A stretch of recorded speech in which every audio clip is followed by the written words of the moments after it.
Isaiah chapter 1 verse 19. Isaiah 1:19. If you are willing and obedient, you shall eat the good of the land.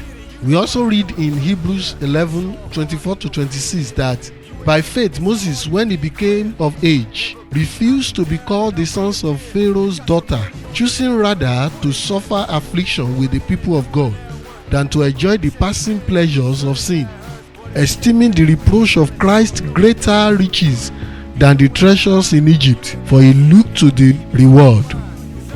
Good morning, beloved of God. This is the word for today. Moses was an example of someone who understood what God was saying when he said, "If ye be willing and obedient, ye shall eat the good of the land." When we look closely into the life of Moses, we discover he left much so that God can give him so much more. Many believers today either want to eat the good of the land first before becoming willing and obedient, or want to eat the good of the land without becoming willing and obedient.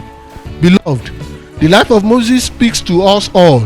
He had to first of all, in obedience to the Lord, decide to leave or jettison the fame, glamour, royalty, honor, and of course wealth of Egypt. He disowned his access to the throne of Egypt. Many of us, if we were in his shoes, would have opted to run and play the politics of Egypt so as to become the Pharaoh.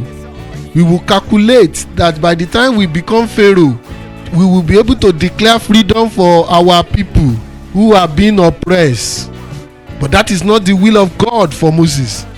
Moses chose God's will. He chose to walk in the will of God.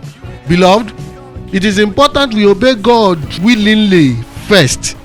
It should be our priority.